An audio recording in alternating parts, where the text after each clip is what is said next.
Et en tout cas, je suis vraiment ravi de vous accueillir ce soir. Avant de passer la parole à ma collègue, qui va animer, comme elle a l'habitude de le faire, d'une main de maître cette soirée, je voulais juste vous demander un petit effort. Vous aurez l'occasion tout à l'heure de visiter l'exposition. Il y a une contrainte, c'est de ne pas déplacer, comme souvent les gens le font, les chaises vers les murs pour que vous puissiez vraiment circuler et visiter l'exposition.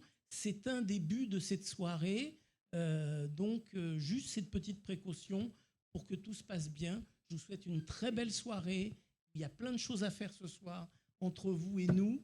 Et donc, la parole est tout de suite à nos intervenants. Sandrine, je te rends la parole. Merci beaucoup Jean-François de cette présentation. Alors je vous salue également, bonsoir à toutes et à tous.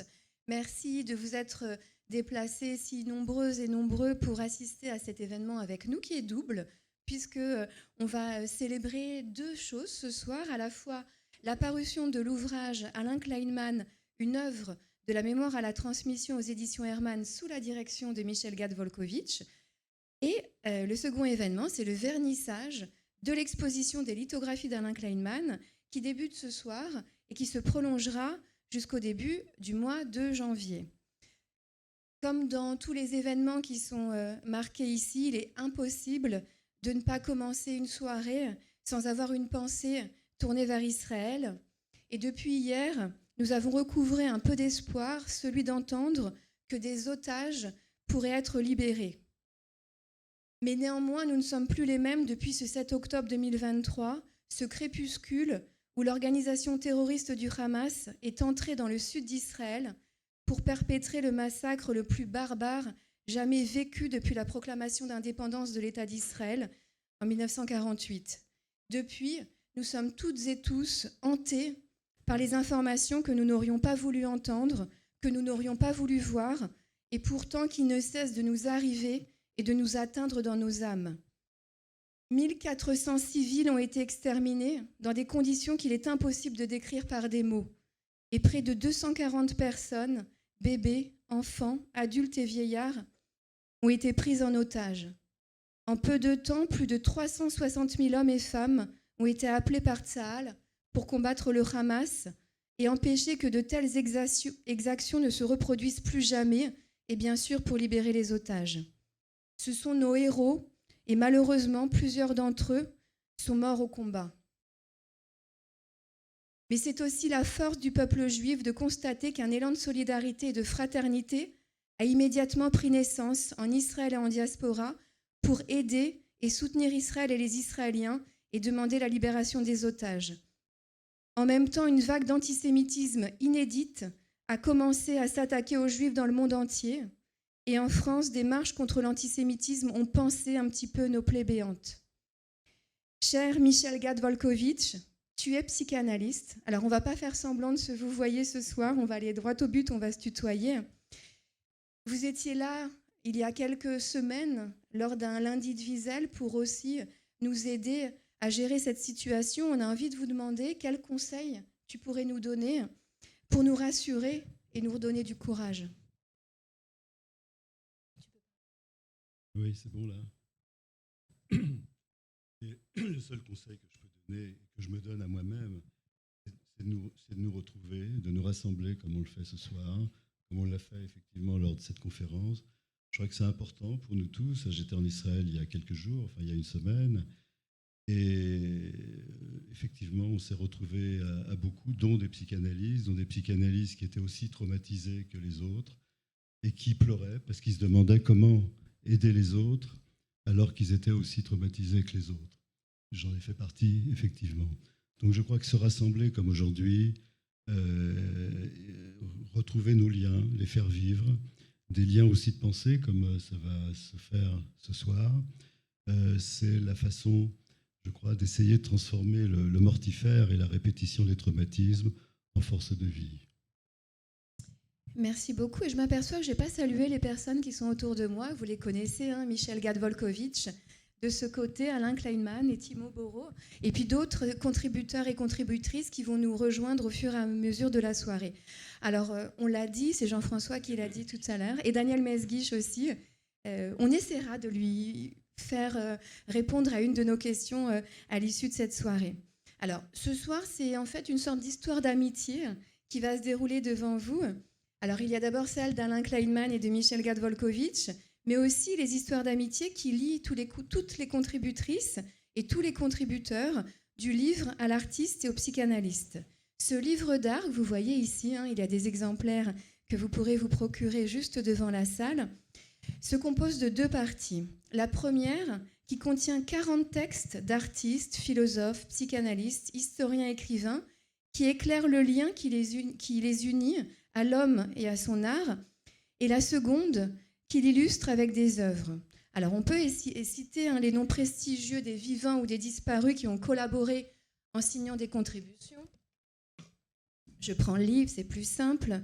Louis Aragon, Eliata Bécassis, Alexandre Arcadi, Patrick Bantman, Florent Bensadoun, Claude Birman, Bernard Cazeneuve, Elisabeth de Fontenay, Richard Dembo, Alain Finkielkraut, Ivry Gitlis, André Glucksmann, Martin Gray, Marek Alter, Aster, Vladimir Jankelevitch, Elie Korchia, Chaim Korsia, Yvonne Krigier, Diane Curis, Jack Lang, Lemim Marceau, Daniel Mesguich, Charles Mopsik, Thibaut Moreau, Georges Moustaki, Toby Nathan, Marc-Alain Waknin, Amos Oz, André Parino, Richard Prasquier, Pierre Estany, Daniel Siboni, Laurence Sigal, Steve Suissa, moi-même, Jean-Pierre Winter, Gérard Xuriguera et Elie Wiesel. Alors Elie Wiesel qui n'est pas n'importe qui dans cette maison puisqu'il y a l'Institut universitaire d'études juives Elie Wiesel qui organise des événements et dont j'ai la chance de pouvoir coordonner la programmation. Vivant ou disparu, il y a toujours ce choix dans l'œuvre, comme dans l'œuvre d'Alain Kleinman, délibéré ou inspiré, d'établir un lien entre le passé, ce monde yiddish disparu, et le présent, celles et ceux qui appartiennent à cette culture ou qui s'y intéressent et qui jettent un regard par-dessus leur épaule et même l'avenir qu'ils portent avec ce souci de transmission. Ainsi, le lecteur qui parcourt le livre passe de l'écrit à l'image, explorant des formes d'expression complémentaires, et si les textes racontent des choses très différentes, elles sont liées par les photographies des œuvres d'Alain qui transmettent des idées, nous racontent une histoire et suscitent des réflexions de manière aussi explicite que les mots de la première partie. Alors, ce que je vais essayer de faire ce soir, pour ceux qui suivent l'actualité d'Alain et de Michel Gad-Volkovitch, c'est de ne pas reposer les questions que je leur ai posées lors d'une émission de radio qui a été diffusée il y a quelques jours sur Radio Shalom. C'est dommage, on avait révisé. Ouais, c'est dommage. Alors, la première question quand même qui s'impose, et c'est peut-être une qui est très proche de celle que j'avais posée, eh bien, d'où vient la jeunesse de ce livre? Pourquoi l'idée a germé dans vos 2 esprits de pouvoir publier un tel ouvrage? Alors, à qui on commence par poser la question? Au directeur de la publication ou celui qui est au cœur du livre? Micha. Bon. Écoutez, c'est un livre d'amitié, comme tu l'as dit, Sandrine. Ça fait des années avec Alain qu'on échange, qu'on se voit, qu'on échange, souvent avec une vodka et des cigares le dimanche matin. Alain a contribué de façon très précieuse au livre de la collection Chibolette, et vraiment dans la démarche, puisque Chibolette réunit des chercheurs, des universitaires de toutes les disciplines, de filiations différentes, pour aborder des problématiques contemporaines, humaines, civilisationnelles, et l'art en fait partie. La psychanalyse, comme je dis quelquefois, la psychanalyse n'a pas à s'appliquer à l'art, mais elle a à s'en compliquer, à s'en complexifier. Et souvent, d'ailleurs, Freud le disait, les artistes et les poètes nous devancent. Daniel, il est au courant de ça. Voilà. Et ça faisait donc longtemps que tu as fait des couvertures formidables, de certains ouvrages qui étaient significatifs, qui n'étaient pas seulement beaux, mais qui étaient significatifs de ce qu'on faisait. Je peux en citer 3, en tout cas. Présence de la Shoah et d'Israël dans la pensée contemporaine. Si c'était Jérusalem, en hommage à Raphaël Drahi et Benno Gross, et puis la transmission en question, également en hommage à Raphaël Drahi et à Michael Bartzfi. Et puis avec des cahiers d'illustration. Et donc l'art, effectivement, est intriqué à l'abord de la psychanalyse. C'est une question d'éthique, d'esthétique et d'éthique qui sont intriquées au juridisme, au géopolitique, à la philosophie, etc. Et puis des textes aussi. Donc voilà, ça c'est le produit un peu de nos échanges. Hein. Et puis on avait envie, on rêvait de faire quelque chose ensemble, c'est-à-dire un colloque qui réunissait déjà une exposition des œuvres d'Alain et des conférences à partir sur l'œuvre d'Alain et à partir de l'œuvre d'Alain. J'insiste parce qu'il y a les deux, parce que justement, l'œuvre d'Alain est inspirante pour tout le monde. Hein, c'est important. Et donc, on a eu l'occasion de faire au Centre européen du judaïsme en 2020, je crois, 2019-2020, cette première exposition avec des conférences qui ont eu, Daniel était là d'ailleurs, et une partie des contributeurs ont donné leur texte pour ce livre. Et je crois que ça a été un succès assez important en plein Covid, où on a eu à peu près plus de 200 personnes, je crois, qui étaient là, et la vidéo a pas mal tourné. Voilà. Alors, je peux continuer un petit peu Alors, on va peut-être faire intervenir Alain. Je vais t'arrêter. Hein. J'ai d'autres questions pour toi par la suite. L'idée donc est venue de cet événement au CEJ. Est-ce que tu as accepté tout de suite cette idée de collaborer avec Micha pour qu'on laisse des contributeurs et des contributrices parler de ton œuvre et puis proposer aussi des illustrations? C'est pas simplement que j'ai accepté, c'était une grande joie qui faisait naturellement suite à tous nos échanges, au plaisir qu'on avait de réfléchir ensemble, de tenter quelque chose d'un peu compliqué qui est la diagonale entre la peinture et la pensée, ou la pensée et l'écrit après.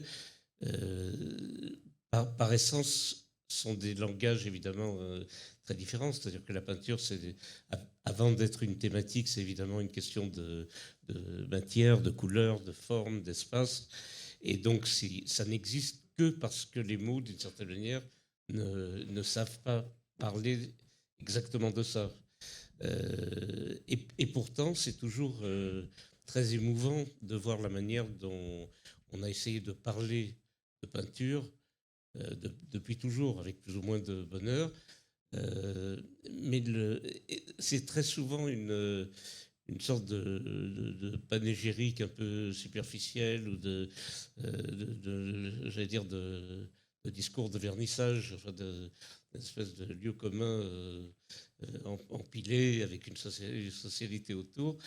Et avec Micha, ça a tout de suite pris une sorte de dimension qui renvoyait immédiatement toutes les inquiétudes qui font qu'on peint, toutes les questions qu'on a,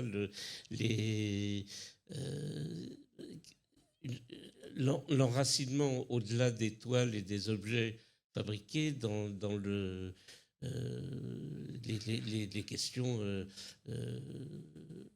essentielles, métaphysiques, philosophiques. Enfin, et c'était très bouleversant parce que là, d'un seul coup, les mots accrochaient de manière importante sur la peinture.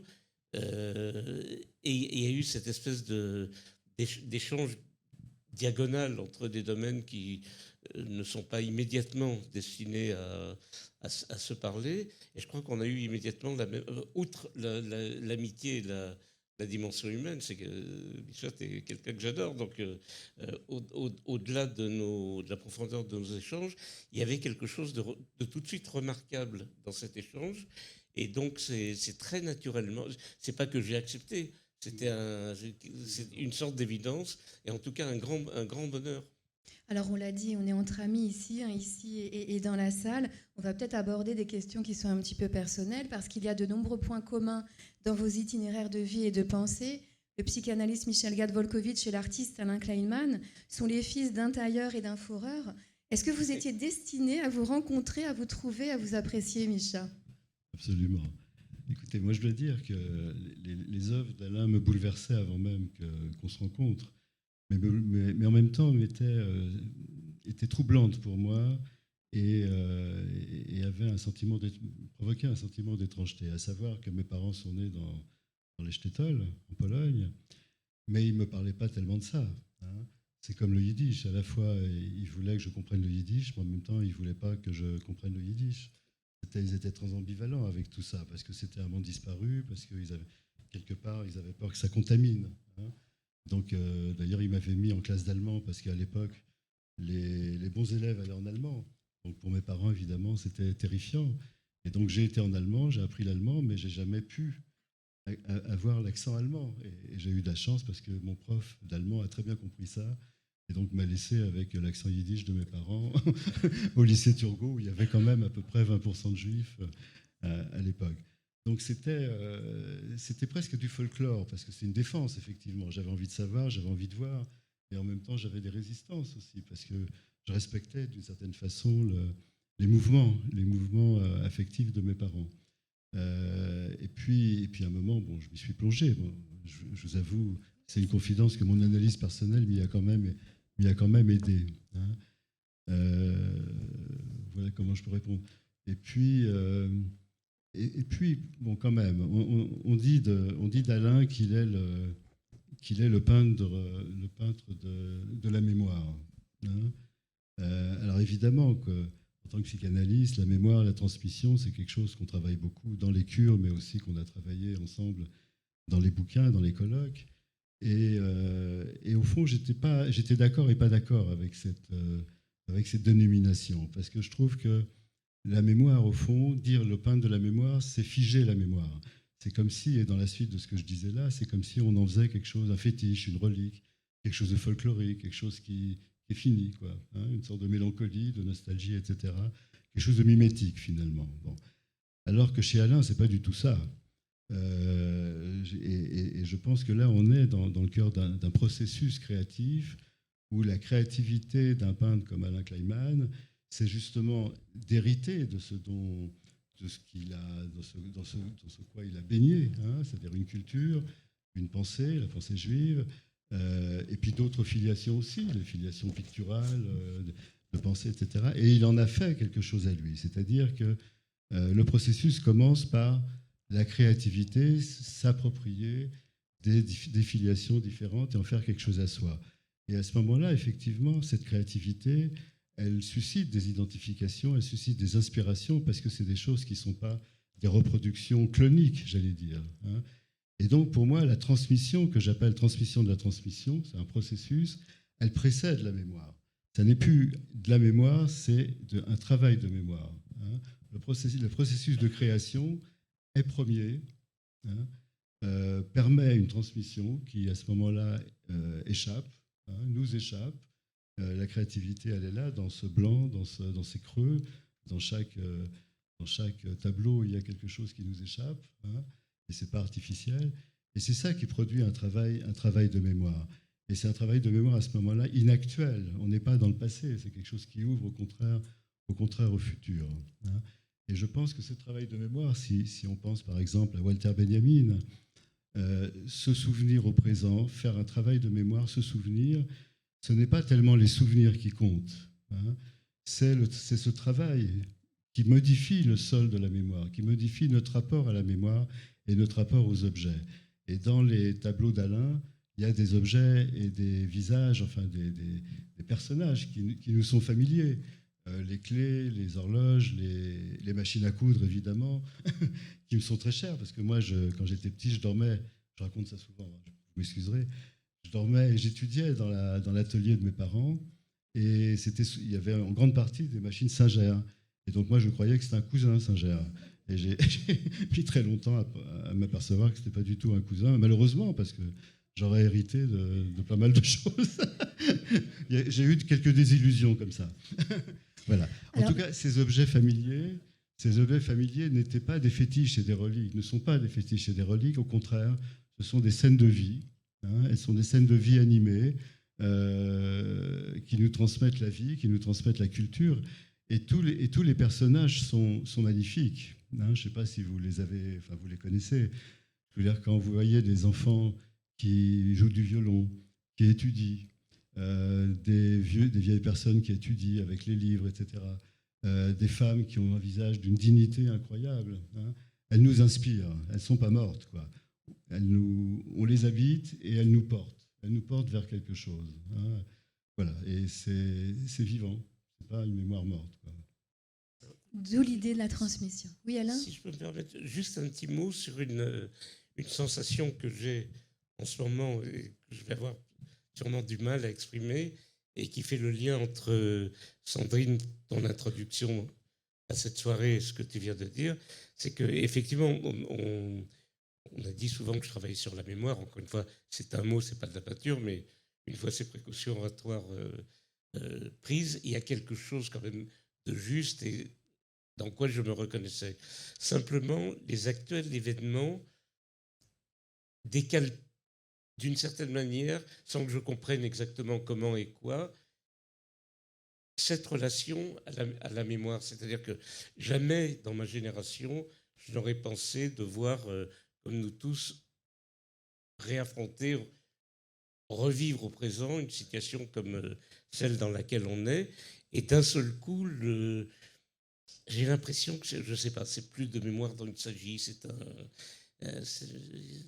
une sorte de plaquage intemporel effrayant, terrifiant, mais qui fait que je n'arrive plus à redéfinir, si on peut dire, l'espèce de résistance que je faisais en reconvoquant des images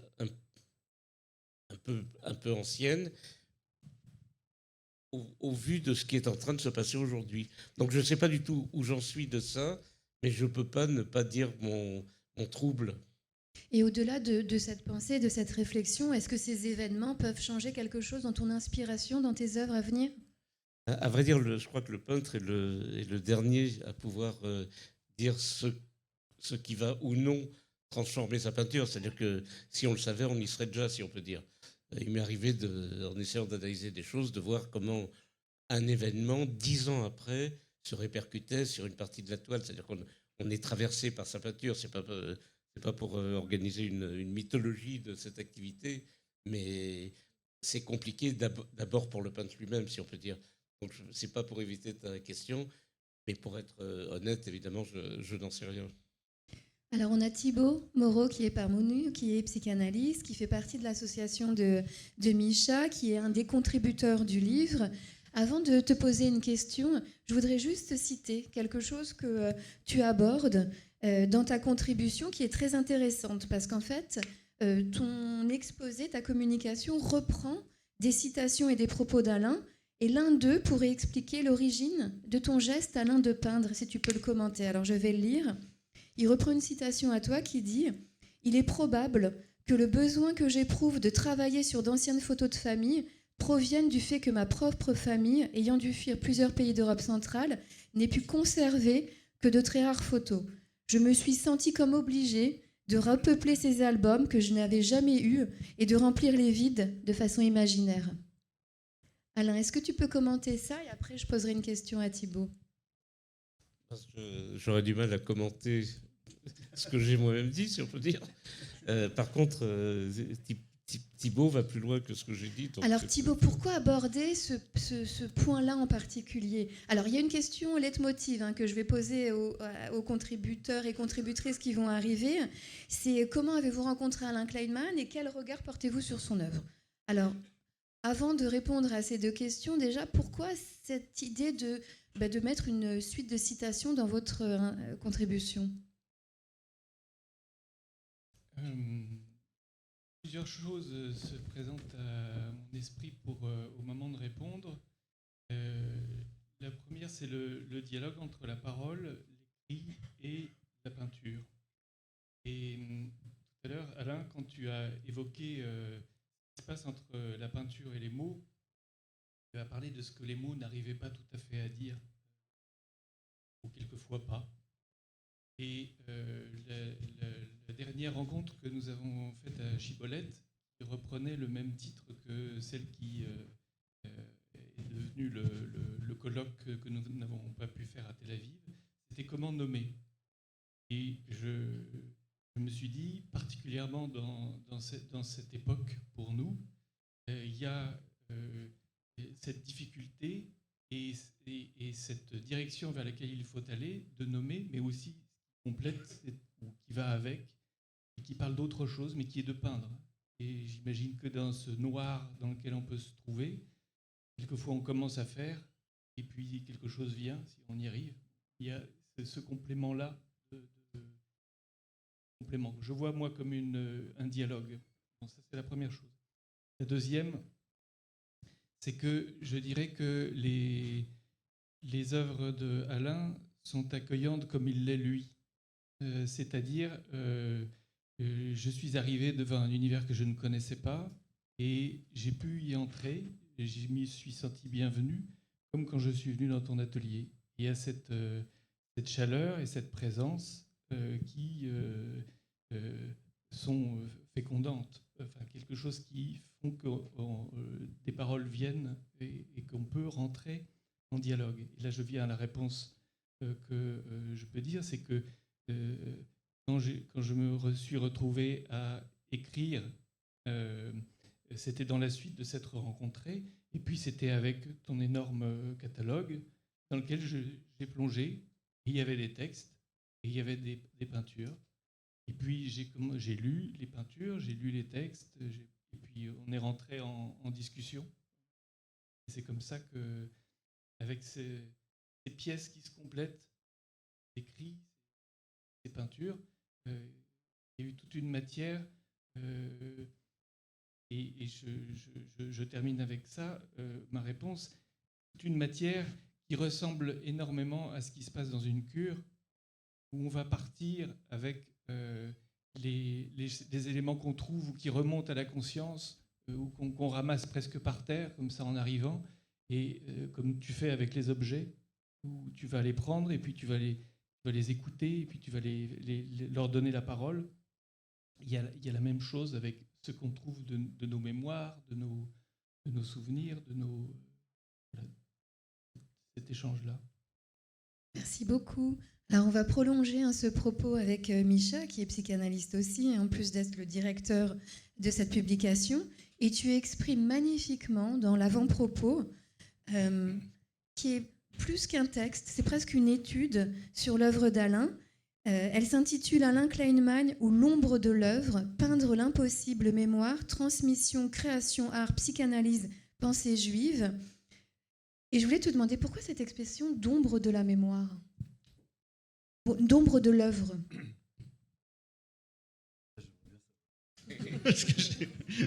Ombre. J'aimerais savoir. T'es dur, hein. Alors on oublie cette question. Non. Effectivement, je vois la suite d'Alain, il y a des choses qui nous remontent. Il y a des choses qui nous remontent qui sont... Freud parlait de la constitution du sujet juif après l'intériorisation, disait-il, d'un édifice invisible. Un édifice invisible qui l'intériorise. La destruction du temple, Moïse qui est mort, etc. Et que ce trait de caractère commun à tous les juifs, que ces juifs le veuillent ou non, produisent des forces émotionnelles innommées, des forces qu'on ne peut pas nommer. Et je crois qu'il y a quelque chose un peu comme ça. Barnett Newman, un autre peintre apparemment très différent de ce que fait Alain, mais à mon avis très proche, disait peindre l'impossible. Je pense que un artiste considérable comme Alain peint l'impossible, même si on a l'impression de saisir les objets, de saisir les scènes, de connaître. Il peint quelque chose d'impossible en nous. Impossible en nous, je veux dire par là que c'est pas les mots qui nous manquent. George Steiner disait c'est pas les mots qui nous manquent, c'est nous qui manquons aux mots. Et je crois que c'est cette ombre-là, c'est-à-dire comment nous on cherche effectivement non pas les mots, mais comment on peut essayer d'être présent aux événements qu'on vit, que les autres vivent, et en particulier en ce moment. Et puis, je pense aussi à Yerushalmi, l'historien, qui refusait par exemple de parler de la Shoah s'il ne pouvait pas parler de l'histoire des Juifs, de l'histoire et de la pensée juive. Hein. L'ombre, c'est ça, c'est-à-dire qu'il y a toujours quelque chose qui manque, il y a toujours quelque chose qu'on a à raconter, qu'on a essayé de raconter, et le psychanalyste, comme l'artiste, ne doit pas céder à cette idée que quelque chose est impensable, que quelque chose est innommable, que quelque chose est inimaginable. Je crois que notre rôle, nous, avec nos patients et avec nous-mêmes, est le rôle du peintre. C'est pour ça que le peintre, comme nous, on répète, jusqu'au moment où quelque chose se déplace, où un geste évoque quelque chose d'autre, inspire quelque chose d'autre. On n'a pas à céder sur l'inimaginable. Hein. Et pour revenir à ce qui se passe aujourd'hui, cette situation terrifiante et cauchemardesque, et ce qui s'est passé le 7 octobre, à plusieurs interviews, j'ai répété une chose. C'est que ce qui est traumatique, ce n'était pas que c'est inimaginable. Ce qui est traumatique, c'est que c'était imaginable et que chacun d'entre nous, j'en suis sûr, moi en tout cas, j'en étais conscient, j'ai imaginé que ça pouvait arriver. J'ai imaginé qu'on pouvait lancer toutes les populations, envahir Israël et qu'il se passe quelque chose comme ça. Mais je n'ai pas voulu croire ma propre hallucination. Hein. Ce qui est traumatique, c'est ce qu'on peut imaginer. Et notre rôle, à nous, c'est effectivement d'imaginer et de rendre les choses imaginables aux autres à travers, non pas comme une volonté, parce que ça ne marche jamais, ça. Mais je crois qu'on tient ça, on est fait comme ça, un type de présence qui va vers l'inconnu, qui ouvre à l'inconnu en nous-mêmes et en les autres, en l'humain. Simplement, un ajout par rapport à ce que tu as dit, et tu la reconnaîtras, c'est la phrase de Paul Celan, parle le vrai qui parle l'ombre. Voilà un élément de réponse. Alors, tu parlais de mots.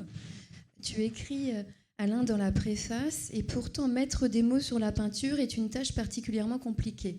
Moi qui te connais depuis de nombreuses années, je sais que parler de ton art, de ta manière dont l'inspiration te vient est quelque chose de difficile parce que tu es un vrai artiste. Et en même temps, j'ai l'impression que d'année en année, et surtout récemment, c'est plus facile pour toi de poser des mots sur ton travail. Est-ce que tu le ressens comme ça ou c'est simplement parce que tu as envie d'être gentil et de répondre à mes questions? J'ai envie d'être gentil et de répondre à tes questions. C'est peut-être pas étranger aux échanges qu'on a eus avec Micha, Ah, pardon. Voilà, je dis que c'est peut-être pas étranger aux échanges qu'on a eus qui permettaient de formuler de manière profonde des choses de l'ordre de la peinture. C'est pas une expérience si triviale ni si fréquente. Donc j'avais sûrement une sorte de méfiance parce que dans les cas de superficialité, on a vraiment l'impression de s'auto-caricaturer ou de se trahir, d'entrer dans une sorte de discours convenu, mondain, de vernissage, d'approximation. Alors, ça fait 2 fois que tu dis ça, mais il ne faut pas dire ça parce qu'on est un vernissage en même temps ce soir. C'est l'accompagnement de ce qu'on est en train de raconter. Alors, voilà, que donc... Oui. L'autre difficulté que j'ai toujours, c'est l'impression de paraphraser de la peinture. C'est-à-dire que, en gros, ce que j'avais à dire, le mot dire ne convient pas, mais on devrait le comprendre. Je l'ai évidemment dit dans la peinture. Donc, l'idée de doubler la phrase, de souligner quelque chose, de faire une approximation là où j'ai essayé d'aller aussi loin que je pouvais le faire, c'est évidemment quelque chose qui n'était pas très tentant. Alors justement, je vais citer quelque chose qui revenait souvent, hein, c'était le Alain d'avant, et que tu exprimes magnifiquement dans la préface. Tu écris « La peinture, comme la musique ou d'autres langages, n'existe que parce que là où elle parle, aucune autre expression ne saurait parler. Elle est faite de formes, de matière, de couleurs, de touches, de composition d'espace, et même les mots que je viens d'utiliser dans cette phrase ne sauraient la définir, tant les deux langues sont d'une nature essentiellement différente. Il y a souvent une forme de trahison, et c'est un mot que tu as employé à l'instant, à vouloir la transcrire avec du vocabulaire courant. » Thibaut, cette histoire de mots, c'est quelque chose qui vous inspire aussi dans votre contribution? Oui, alors je me souviens plus ce que j'ai mis dans ma contribution, mais en revanche, à l'instant, ce à quoi je pense, c'est l'enfant qui dessine. Et il se met à table, enfin, je le vois dans mon cabinet, mais dans la vie, c'est pas qu'il dise quand il peint ou quand il dessine, mais il dessine et il se passe quelque chose que la parole va peut-être compléter. Et pour reprendre ce que disait Alain, je le traduirais par, c'est comme je fais pas de jazz, mais des joueurs de jazz qui vont, chacun avec son instrument, qui vont improviser. Et il y en a un qui va partir sur quelque chose, et puis l'autre, il va partir sur autre chose. Et la fécondité de ce qui se passe, c'est quand ça inspire, pour reprendre le mot que tu disais. Et je vois davantage, moi, même dans les textes articulés avec tes peintures, je les ai jamais vus comme des commentaires de la peinture. Ce sont des pièces d'un ouvrage, et avec des instruments différents, et des moments différents de la... On pourrait dire la pensée, mais c'est encore autre chose, parce que c'est sentir, c'est le geste de la main, c'est écraser, c'est toutes ces choses-là qui sont ensemble. J'ai répondu ou pas ? Tu as répondu, oui, on a dit qu'on se tutoyait ce soir. Alors, la gentillesse, l'amitié était le fil conducteur de la soirée, c'est ce qu'on a dit. Et aux contributeurs et contributrices qui vont arriver, je l'ai dit aussi, je vais poser la même question. Comment avez-vous rencontré Alain Kleinman ? Est-ce que, Micha, tu acceptes de me poser cette question, puisque oui. Moi aussi, je suis une contributrice. Sandrine, comment tu as rencontré Alain Kleinman ? Alors, ce qui est très... Mais dis-nous la vérité. Hein. Alors, je vais dire la vérité. Je vais dire la vérité devant en plus deux psychanalystes et essayer de comprendre ce que ça veut dire. C'est que Alain a parlé à ma mère avant de me parler, et avant de parler à Alain, on a ri ensemble. Alors, est-ce que je raconte ? Oui, je raconte. Alors, j'avais 20 ans, c'était il y a un petit moment. J'étais étudiante à la Sorbonne en histoire, et il y avait la remise d'un prix dans un des plus beaux amphis de la Sorbonne, un prix pour la transmission de la culture séfarade, pas culture ashkénaze, culture séfarade. C'est étonnant d'ailleurs que tu t'y sois déplacé. Et en fait, la cérémonie s'est terminée après la remise du prix. Attention, son épouse est séfarade. C'est pas... Ouais, attention. Et donc, je finis mon histoire. Eh bien, au cours de cette remise de prix, elle se terminait par des comédiens qui lisaient le livre ou des extraits du livre de l'auteur qui avait été primé. Et c'était tellement mal fait que je me suis lancée dans... J'ai eu un fou rire avec ma camarade. Et Alain était assis à côté de ma camarade. Et puis, on a rigolé. Et après, on s'est retrouvés au buffet, mais on ne s'était pas parlé. On s'est retrouvés au buffet, et là, je vaquais, j'allais à droite et à gauche, et ma mère me dit « Viens voir, je vais te présenter quelqu'un ». Et elle me présente quelqu'un qui me dit « Mais regarde, ce monsieur, elle avait déjà discuté longuement avec lui, habite rue de Paradis, à côté de rue d'Hauteville. Et rue d'Hauteville, c'est là où j'ai grandi, et là où on a longtemps habité, puisque mon père était fourreur. » Et elle me dit aussi « Le père de ce monsieur est fourreur. » D'où le faux rire. Et voilà. Ah voilà, c'est joli là. Sans doute, voilà. Et donc je me demande même si ma mère n'a pas fini par t'inviter à venir passer un Shabbat à la maison. Et donc je te demande ton nom. Et tu me dis Alain Kleinman. Et moi je dis comme le peintre. Et toi tu me dis mais je suis le peintre. Et à partir de là, donc en parallèle à mes études, je dirigeais les pages culture d'actualité juive et on a échangé nos coordonnées. Et puis dès que Alain faisait une exposition, eh bien, j'ai commencé à mettre des mots sur son travail. Un travail dans lequel je me reconnaissais en tant que petite fille de déportée juive de France, en tant que... aussi héritière d'une culture ashkénaze qui n'était pas transmise parce que mon père ne racontait rien, mon grand-père a été déporté à Auschwitz.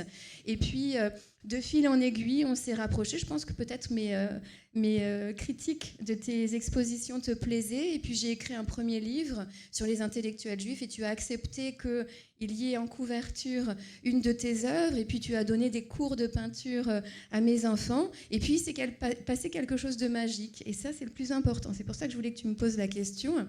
C'est que, au travers de mes recherches sur ces grandes figures intellectuelles, eh bien, je suis tombée sur le nom d'une femme, d'une philosophe qui s'appelle Olga Kagan-Katunal. Alors, comment je suis tombée sur elle ? Parce que j'ai écrit la biographie d'un savant clochard qui s'appelle Chouchani et qui a été l'inspirateur d'un grand nombre de penseurs, dont Elie Wiesel et Emmanuel Levinas et tant d'autres.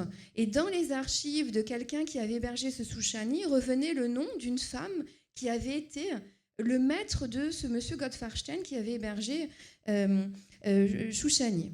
Et puis je crois que j'en parle à Alain qui me demande sur quoi portent mes recherches et je lui dis je vais m'intéresser à une personnalité qui a l'air d'être fondamentale qui s'appelle Olga Kagan-Katunal. Et là Alain me dit eh bien c'est ma tante, c'est ma grande-tante et elle a joué un rôle important dans ma vie. Et la question que je voulais essentielle et la question que je voulais te poser maintenant et peut-être tu vas nous répondre, est-ce que finalement le rôle essentiel qu'elle a joué pour toi, et notamment dans une sorte de retour au judaïsme, a pu inspirer le sujet de tes œuvres? Sans aucun doute. Elle a été essentielle réellement. C'est-à-dire que dans ma relation aux études juives, j'ai fait ma bar mitzvah au consistoire vite fait, j'allais dire. Et j'allais en fac étudier toutes sortes d'autres disciplines. Et j'avais 18 ans, je savais qu'il y avait une personne un peu à part dans notre famille. J'avais un certain nombre de soucis et je me suis dit, je ne trouve pas la réponse autour de moi. Et je ne sais pas pourquoi, j'ai été la voir, elle. Et donc, je faisais ce que je pouvais pour elle, je faisais ses cours, je faisais sa soupe, je lui montais elle était au 5e sans ascenseur dans la Schola Cantorum. Et en échange, elle me donnait des cours de philo. Et un jour, elle m'a dit, écoute, tu sais qui était Victor Hugo et Baudelaire, et tu ignores qui était le Maral de Prague et Rachy. Elle m'a dit, croire ou non, c'est l'affaire de chacun et tout le monde s'en moque. Par contre, ne pas connaître, ça, c'est injustifiable. Elle dit, si tu veux, je vais essayer de t'enseigner un peu de cette culture. Et elle a ouvert un chumash et on a commencé par Bereshit. C'était une personne, c'était un aigle. C'est une dimension de juifs russes ashkénazes d'une certaine génération qui vraiment n'existe plus aujourd'hui. C'est-à-dire qu'elle parlait, comme les gens autour d'elle, facilement une quinzaine de langues. Elle devait lire une dizaine de journaux par jour. Elle habitait un tout petit logement, mais rempli de livres.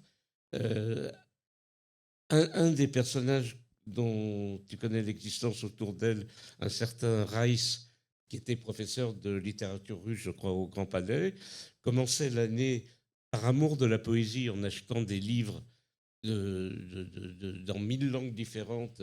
Il lisait tout. Et dans son appartement, il les entassait sous forme de piles, c'est-à-dire de colonnes. Donc il commençait au début de l'année.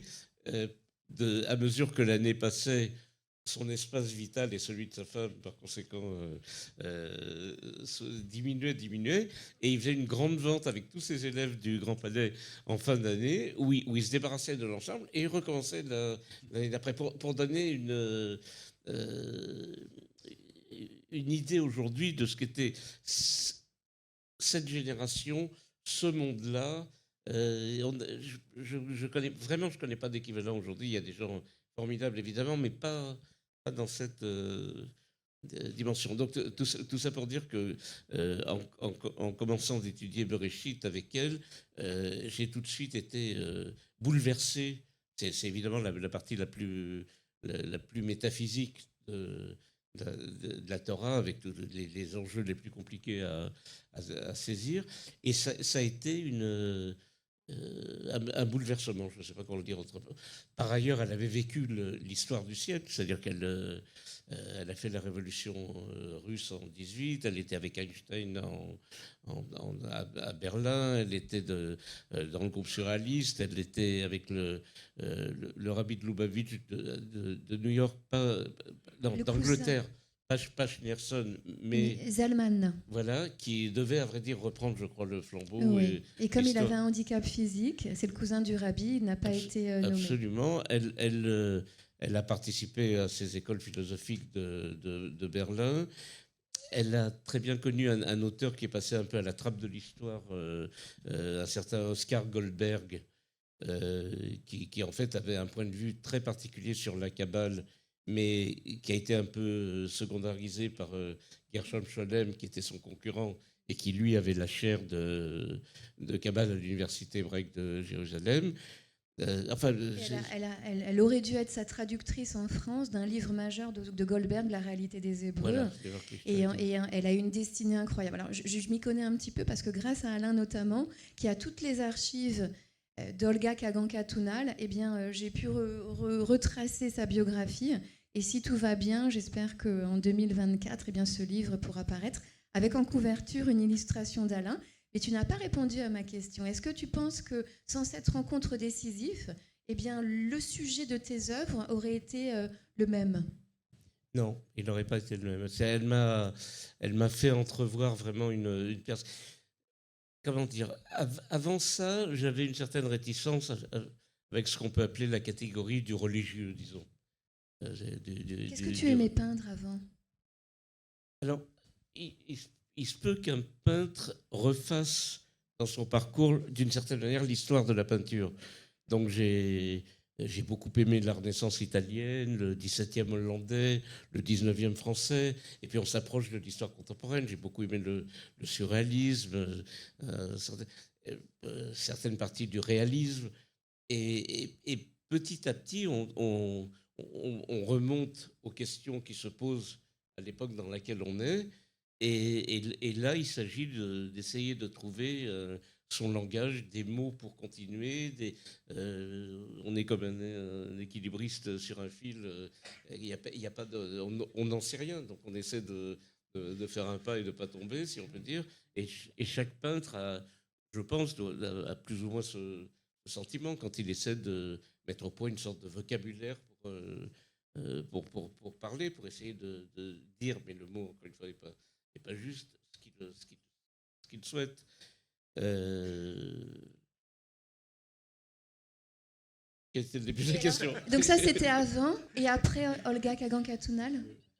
Oui, donc il y a une... donc tout ça, le parcours était celui-ci, et c'était très significatif, à mon avis, de ce qu'est un parcours banal, j'allais dire, de peintre. C'est-à-dire, c'est une histoire de peinture. Elle m'a fait entrer dans une sorte d'histoire de pensée décalée par rapport à ce qu'était mon monde strictement de peintre. Donc ça l'a bouleversé, ça l'a transformé, ça l'a interrogé, et ça a immédiatement ouvert d'autres portes et amené vers une autre manière et de peindre et de penser et de vivre.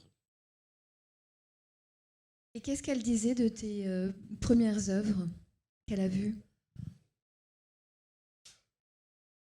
Alors, à l'époque, c'était pas ma peinture actuelle. Je travaillais beaucoup sur des images doubles, des problèmes d'ambiguïté d'espace. Et donc, je travaillais un peu pour la presse, je travaillais pour le monde diplomatique, pour différentes, le monde, différentes revues. Et elle était, bizarrement, Lacan, le psychanalyste, venait étudier chez elle cet auteur dont je viens de parler, Oscar Goldberg, dont elle avait des manuscrits, dont j'ai hérité, et quelques livres, dont La vérité des Hébreux. Voilà, des Werklichkeit. Oui. Et elle m'a dit, écoute, ça vaudrait le coup de montrer à Lacan ce que tu fais, parce que je pressens une sorte de relation possible avec ce qui l'intéresse. Donc, j'ai 18 ans, 19 ans, on avait rendez-vous chez lui. Donc, d'un seul coup, le maître ouvre la porte et nous invite et d'y entrer. Donc, je me lève avec Olga, et il me foudroie du regard en disant non, elle, pas vous. Moi, comme un soufflet loupé, je retombe dans l'espèce de canapé dans lequel j'étais. J'étais absolument terrorisé, quoi. Et Donc, elle rentre dans une petite pièce derrière avec lui, et 3 minutes après, il ouvre la porte avec un large sourire entre les deux oreilles. Il me prend dans ses bras, il me serre et il me dit « Monsieur, nous faisons le même travail ». Voilà. Alors effectivement, lui travaillait sur les jeux de mots et les ambiguïtés d'énoncer, le nom du père, le nom du père, enfin tout ce que vous connaissez par cœur. Et non, sur Twitch, ça a été. Non, excuse-moi de la digression par rapport à la... Tes cigares sont meilleurs que les siens. Hein. J'ai jamais goûté ces cigares. Non. Donc, ce qu'elle en pensait, à vrai dire, on parlait d'autre chose. Ça me gênait presque, tu vois, de lui montrer ça. Comme elle participait à des choses dans la presse, elle m'avait amené au Canard enchaîné, par exemple, pour proposer du travail. Je me souviens de cette jonction qu'elle a fait avec Lacan, parce que c'était ça qui, elle, lui semblait, je pense, significatif de son appréciation et de sa manière de la relayer. En tout cas, c'était une grande dame et c'est, j'espère, le début de sa reconnaissance en France. Tu fais un travail formidable, c'est vraiment... Et c'est très émouvant parce qu'elle a été si importante dans ma vie. Et c'est vrai qu'elle était dans cette modestie aussi, qui est une sorte de modestie traditionnelle juive. Aucun de nos plus grands rabbinim ne dit « je pense que ». Il dit « mon maître m'a enseigné que » ou « mon père m'a enseigné que ». Enfin, il y a une relation à l'absence d'ego démesuré. Elle était là-dedans. Donc en fait, sans le travail que tu es en train de faire, j'ai peur qu'elle n'ait très naturellement été amenée à sombrer dans les trappes de l'histoire. Et on va rattraper cet oubli. Alors nous avons parmi nous Daniel Mesguich, on l'a dit. J'espère que ce n'est pas désobligeant pour vous de vous poser une question. Si vous ne voulez pas monter ici, on peut faire passer un micro. Est-ce que... Oh, vous allez monter. Alors, vous êtes acteur, metteur en scène de théâtre, écrivain, récitant et professeur d'art dramatique. Et c'est un vrai plaisir de vous avoir parmi nous. Alors, je vais vous poser la même question. C'est un honneur pour moi. Alors, je vais vous poser la même question qui a été posée à Thibaut. Comment avez-vous rencontré Alain Kleinman, l'homme et l'œuvre, et quel regard, justement, vous posez sur son travail? Bon. Je ne vais parler qu'en mon nom. Alors là, pour le coup, ça sera, je vais dire je. Non pas je pense, mais je vais dire je. De manière anecdotique, c'est tout simplement parce que nous avons un ami commun à Perpignan qui m'a montré des tableaux chez lui, d'Alain. Et parce que je ne bougeais plus, je regardais ça comme ça, immobile. Je ne l'écoutais même plus, je ne faisais que regarder. Il m'a dit « Ah, tu trouves ça bien ?» Je trouve ça génialissime même. Et alors, il m'a dit « C'est Alain Kleinman, etc. » Et puis ensuite, nous avons eu un autre ami, toujours de manière anecdotique, un autre ami en commun, qui est le peintre David Kessel. Et nous nous sommes rencontrés un petit peu, avec lui à ce moment-là. Voilà. Moi, je ne sais pas. Alors, moi, je suis séfarade. Donc tout ça, finalement, je devrais être très étranger à tout ça. Mon père n'était pas fourreur, ni tailleur. Mais, alors il doit y avoir quelque chose de plus universel que les Ashkénazes là-dedans, parce que ça me touche énormément. Et ça me touche énormément pour... Je l'ai un petit peu dit dans un petit texte, mais bon, je ne veux pas paraphraser mon propre texte, bien sûr, mais ce qui me fascine dans cette peinture, d'abord, c'est que même le mot peinture est étrange avec lui, hein, parce que ce n'est pas de la peinture, c'est déjà à côté de ce qu'on pourrait appeler peinture, hein, de ce qu'on imagine quand on dit il peint avec sa palette, enfin, ce n'est pas tout à fait ça. Et alors, mémoire, oui, évidemment, c'est le peintre du déjà, comme je dis, c'est-à-dire que ça a déjà eu lieu, c'est enfoui, c'est fini, c'est révolu, même ce dont vous avez parlé un peu tous, et ce dont tu as parlé, Alain, c'est pour dire que c'est quelque chose qui est loin, voilà. Ça n'existe plus, ces personnages, ces personnes-là n'existent plus, etc. Mais ce que j'y lis moi aussi, alors évidemment, malheureusement, ça fait un lien presque naturel, si j'ose dire, avec ce qui se passe en ce moment, avec les abominations qui se passent en ce moment. C'est aussi à venir. Non pas la Shoah qui est à venir, mais enfin, j'espère. L'idée de transmission, peut-être. Oui, alors je vois que c'est le sous-titre. Oui, bien sûr, transmission. Mais c'est un peu comme si, et je rejoins peut-être le mot d'ombre dont parlait Gad tout à l'heure, c'est un peu comme si il y avait quelque chose comme si Alain voyait dans n'importe quoi le spectre de cette chose-là, l'ombre peut-être de cette chose-là. C'est-à-dire que comme s'il avait des yeux enfin des yeux et une main évidemment, mais qui allaient plus loin encore, plus loin que les mots. Certes, c'est ce que tu disais Alain. Hein, quand les mots n'y arrivent plus, on fait de l'art, enfin. Mais on sait bien que l'art, c'est aussi quelque chose qui est fantaisiste, qui n'a pas la rigueur que rechercheraient en tout cas les mots de la philosophie, les mots de la psychanalyse, les mots de la pensée. Platon, il a dit, voilà, les philosophes d'un côté et puis les rigolos, le mythe de l'autre, les artistes de l'autre. Mais, alors, certes, c'est une sorte de faillite des mots de la langue. Notre faillite à nous, et je reprends la phrase de Celan, enfin, bien sûr, c'est notre faillite à nous devant la langue, mais qui fait qu'il y a de l'art. Mais l'art ne pourrait pas exister non plus s'il n'y avait pas la langue. C'est-à-dire qu'il faut bien qu'on la pense, cette chose qui n'est pas la langue. Et comment la pense-t-on? Avec la langue, par la langue, à travers la langue. Voilà. Donc c'est pas aussi simple que ça. C'est comme s'il y avait un trou dans la langue et c'était la peinture, ou la musique, ou je ne sais quoi. Et c'est comme s'il y avait un trou dans la peinture, si j'ose dire, et c'est la langue.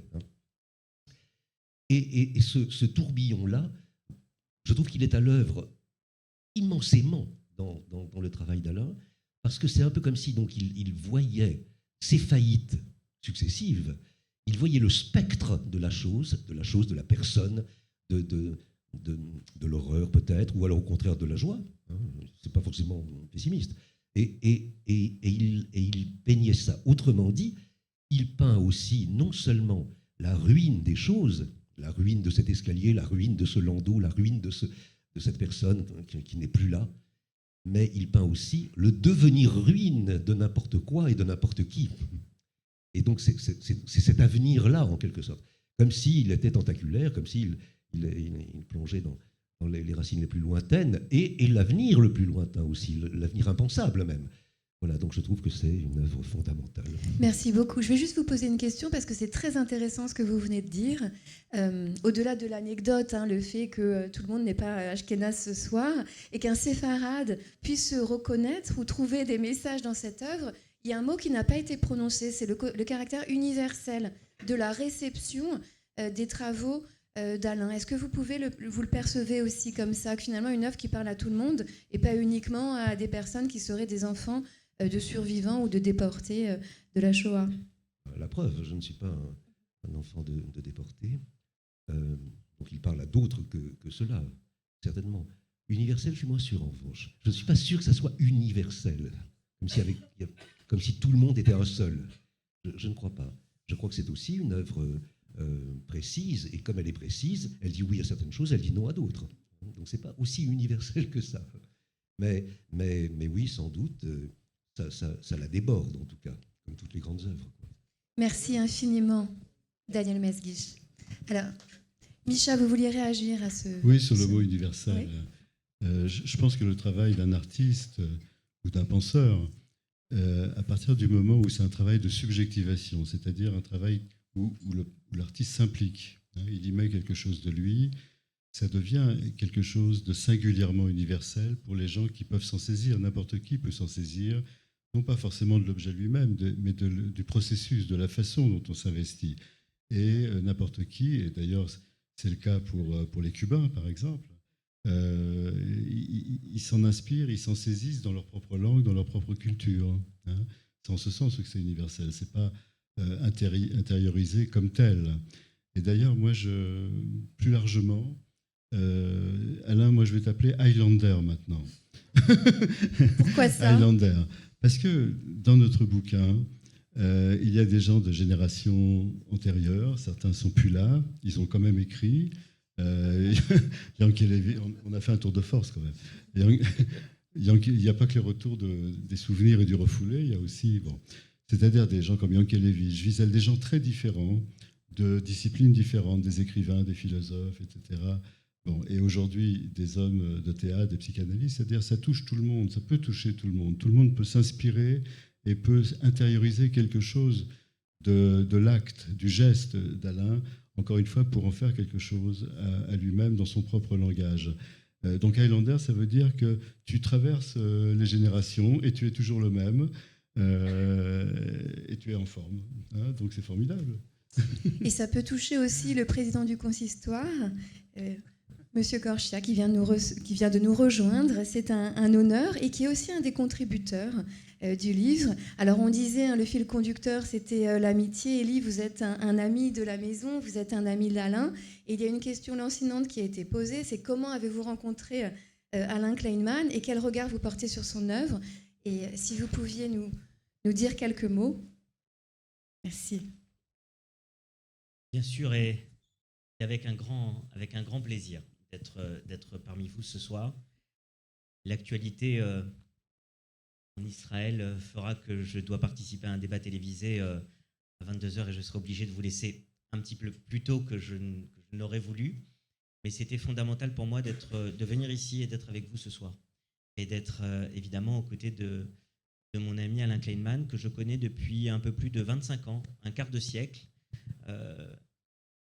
Micha disait, il a raison, qu'il y a des personnes de plusieurs générations, d'horizons très différents, qui ont cette attache fondamentale avec l'œuvre, mais aussi avec l'artiste et l'homme qui est Alain Kleinman. J'en fais partie. Je n'avais pas 30 ans lorsque j'étais jeune président de communauté, donc moi mon parcours est venu de là, et jeune avocat lorsque j'ai connu Alain. Et ce qui peut être intéressant dans le débat, et les témoignages que nous donnerons ce soir de cette œuvre exceptionnelle sur toute cette durée, et qui n'est qu'au début, c'est peut-être cette double attache que j'ai eue. J'ai contacté Alain au départ parce que nous éditions avec mon épouse, pour la communauté juive de Puteaux, dans les Hauts-de-Seine, un calendrier. Et mon épouse faisait un véritable travail pour que ce calendrier soit le plus beau, pour qu'au début de l'année juive, eh bien, toutes les familles reçoivent un calendrier qui ne donne pas seulement que les informations, mais qui soit aussi qualitativement intéressant. Et j'avais vu les toiles d'Alain, et j'avais vu une de ces toiles qu'on connaît bien, avec Yerushalayim, sur ces tombes mordorées, sépia. Et donc j'avais vu cette œuvre, et je suis allé le voir au Débeauté, 26-27 ans, en lui disant, voilà, j'aimerais bien vous demander l'autorisation de pouvoir utiliser une de vos œuvres pour qu'elle puisse servir de couverture à ce calendrier que nous faisons pour toute la communauté. Et je trouve que cette œuvre sur Jérusalem pourrait parfaitement correspondre. Évidemment, avec la gentillesse qu'a toujours eu Alain, il a tout de suite répondu positivement. Et il m'a fait entrer dans le monde qui était le sien. Et là, j'ai découvert effectivement beaucoup plus les œuvres alors que j'étais tout jeune à l'époque. Et puis, 1 an plus tard, je me suis lancé dans un projet un petit peu fou, non plus en tant que dirigeant bénévole, associatif, communautaire. Je ne savais pas qu'un jour je serais président du Concert de France. Peut-être que notre rencontre, Alain, a favorisé ensuite quelques appétences. C'est en tant que jeune avocat que je suis allé voir Alain, parce que j'étais le collaborateur du doyen des avocats français qui s'appelait René Ayot, et qui était originaire d'Algérie, qui était venu en France après la fin de la Première Guerre mondiale. Autant vous dire que les Sfarades d'Afrique du Nord qui venaient en France en 1919, il n'y en avait pas beaucoup, ça se comptait plutôt par dizaines. Et René Ayot est devenu au XXe siècle l'un des plus grands avocats du XXe siècle, notamment l'avocat dans la fameuse affaire Marie Bénard, l'empoisonneuse, qu'il a fait acquitter. Et en 2000, j'avais comme projet avec un éditeur de publier un ouvrage qui s'appelle « Un siècle d'avocats ». Je reprendrai les plus grands avocats du XXe siècle, les plus grands plaideurs, et c'était l'idée de la passation de témoins entre le doyen des avocats français, qui avait plus de 90 ans à l'époque, et un jeune avocat qui prenait le flambeau. Nous avions 68 ans d'écart entre le maître et l'élève. C'était unique en France. Et j'ai dit à mon éditeur, j'ai une demande à vous faire. Une secrétaire à plein temps pendant 1 an, parce qu'il va y avoir beaucoup de recherches historiques sur le sujet. Et la deuxième demande, qu'il a un peu plus surprise, je lui ai dit, je veux que la couverture de mon livre, ce soit une toile d'Alain Kleinman qui reprend le personnage de cet avocat incroyable et quasi centenaire à travers le siècle. La plaidoirie a dû être bonne puisqu'il a accepté les deux conditions. La secrétaire à plein temps toute une année et une toile d'Alain qu'Alain a réalisée lorsque je suis allé le voir à son atelier. Et il a réalisé une toile magnifique qui reprend des symboles de la justice et un grand avocat français à travers plusieurs époques, à travers plusieurs décennies, puisqu'il venait de faire, René Hayot venait de faire ses 70 ans de carrière professionnelle. Ça laisse songeur. Ça nous donne encore de nombreuses années. Et j'ai travaillé avec lui jusqu'à ses 100 ans. Pourquoi je vous dis ça? Parce que ce sont deux thèmes qui n'ont rien à voir. Un jeune responsable, un jeune dirigeant de communauté juive qui se retrouve à travers les œuvres d'Alain, et notamment autour de ces tableaux, et ce tableau autour de Yerushalayim, Jérusalem. Et puis un avocat qui voulait, à travers une œuvre unique, faire ressortir ce qu'Alain sait faire ressortir de façon extraordinaire, c'est-à-dire l'histoire en la rendant vivante. Sachant que la personne qui était reproduite sur le tableau était vivante et bien là et toujours présente lorsque le livre est sorti.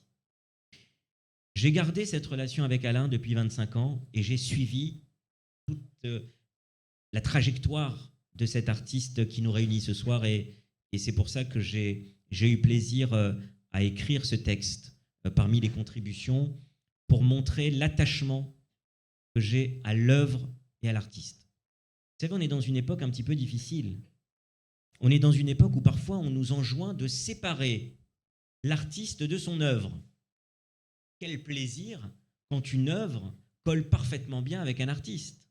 Il n'y a rien à séparer chez Alain Kleinman entre son œuvre et ce qu'il est. Ça, je crois que c'est aussi la marque, la trace des grands artistes qui font corps finalement avec leur âme. Alors j'entendais tout à l'heure Daniel Misguich nous dire que selon lui, ce n'était pas nécessairement universel parce que ce sont des thématiques aussi précises. C'est vrai. Mais quand on arrive à traiter avec la même force des toiles autour de l'Orient, à travers la Chine, à travers tous les pictogrammes orientalistes, quand on arrive à traiter de la même manière les shtetl, les grandes figures du judaïsme qu'Alain a su magnifiquement retranscrire, et on en voit ici 3 notamment dans cet espace, on arrive à comprendre, et je ne parle pas de la période cubaine, autour de la Havane et de tout le travail qui a été fait avec la scénographie notamment des œuvres à Cuba et à la Havane, je crois qu'on comprend que, plus encore qu'universel, c'est un message qui est transversal au niveau des cultures, au niveau des périodes, le temps, et au niveau des lieux. Et ça, c'est aussi quelque chose, je trouve, de remarquable, parce que Alain aurait très bien pu rester comme certains artistes qui ont trouvé leur niche, si j'ose dire, qui ont trouvé leur... Et c'est déjà compliqué déjà pour un artiste de trouver son terrain de prédilection, et qui aurait très bien pu se dire, moi j'ai mon terrain de prédilection, j'y reste et je creuse mon sillon. Il n'y a pas de problème, on peut le faire. Et la force chez Alain, c'est qu'il ne s'est jamais reposé sur ses lauriers, ou en tout cas sur ses toiles. Il est toujours parti à la recherche d'autres thématiques. Je parlais de l'Orient, je parlais de Cuba, et puis évidemment l'évolution chromatique, que moi j'ai adoré au cours de ce quart de siècle que nous avons vécu ensemble. C'est-à-dire qu'on part du sépia, on arrive à la période blanche, avec le blanc qui a donné lieu d'ailleurs à une exposition et à tout un travail de catalogue autour du blanc. Et effectivement, ce qui est intéressant, c'est que c'est toujours Alain Kleinman, c'est toujours la même œuvre, c'est toujours le même terreau qui est labouré, mais ça se fait avec une thématique, avec une chromatique complètement différente. Et ça aussi, je trouve que c'est remarquable, c'est d'avoir toujours su se réinventer. Alain est quelqu'un qui se réinvente. Et je trouve que c'est un beau message pour nous aussi, quel que soit le métier qu'on fasse. Qu'on soit informaticien, garagiste, avocat, médecin ou autre, c'est important de ne jamais rester figé. En fait, je trouve que le pire pour un individu, c'est de rester figé. Soit rester figé dans ses idées, parce qu'on a ses principes, on a ses dogmes et on ne veut pas en bouger, soit de rester figé dans ses actions. Et la force d'Alain, c'est qu'il ne remet jamais en cause ce qui fait de lui ce qu'il est, mais il se renouvelle sans cesse à travers les principes qui font de lui l'artiste qu'il est. Et donc voilà le témoignage que je voulais vous donner. Évidemment, je serai vraiment tout à fait à votre écoute et à l'écoute de Sandrine s'il y a une question particulière, évidemment. Je serai heureux de répondre à cela, puisque j'ai la parole. Mais voilà, à titre d'introduction, les avocats sont parfois un petit peu longs, alors je vais essayer de ne pas l'être, mais voilà ce que je voulais dire sur ce talent multiforme qui fait qu'à la fois, on découvre des choses très différentes et à la fois, on est toujours dans la trace de la mémoire, de la transmission que porte Alain. Parce que quand on a parlé, et Michel a très bien fait dans le livre, quand on parle de la transmission, eh ben c'est ça le travail d'Alain, c'est cette transmission, mais une transmission qui se renouvelle toujours et qui n'est jamais la même si le sillon est toujours celui de la mémoire. Merci, Maître Elie Korchia. On a envie de t'entendre, Alain, sur ce qui vient d'être dit à la fois par Daniel Mesguich et notre président du consistoire. Alors, je dois avouer que globalement, je suis à la fois très ému et quasiment gêné que tout ça tourne autour de moi et de cette avalanche de compliments. Mais je suis en même temps bouleversé parce qu'il y a de vraies amitiés derrière ça et ça ne se discute pas, je dirais. Encore une fois, ce que tu dis, d'abord, m'émeut beaucoup, mais c'est effectivement le chemin qui a été le nôtre pendant ce quart de siècle. Voilà, mais vraiment, je suis bouleversé. Merci à tous. Et je suis un peu gêné, je ne sais pas comment le dire autrement. Alors on va continuer parce qu'il y a 2 autres contributeurs qui sont arrivés, le philosophe Claude Birman, le psychiatre Patrick Bantman. Il y a ce fil conducteur, vous le savez maintenant, de savoir comment ces contributeurs ont rencontré Alain Kleinman, l'homme et l'œuvre, et puis quel regard il porte sur ses travaux. Alors Monsieur Bantman, est-ce qu'on peut vous écouter sur ce sujet ? Merci. Installez-vous. Vous avez votre micro qui est juste là. Tout se passe en direct. Alain m'a appris à godiller. On était 2 d'ailleurs avec Jackie Braffman. Ça remonte à très très loin. Vous savez, moi j'ai connu Alain au ski. J'allais tous les ans au ski et je remercie Alain de m'avoir appris avec Jackie la godille. Alors, je ne sais pas quoi dire par rapport à sa peinture, s'il y a de la godille, mais en tout cas, vous savez, pour godiller, il faut avoir une très grande souplesse. Et je ne sais pas si ça a été dit déjà ce soir, je crois que tu fais du karaté aussi. Ça n'a pas été dit encore. Où tu faisais. Donc, moi, j'ai beaucoup, avant d'admirer le peintre, j'ai admiré le sportif, le godilleur. Alors, c'est une longue histoire. Moi, je ne veux pas prendre beaucoup de temps parce que je connais donc Alain depuis le début des années 80.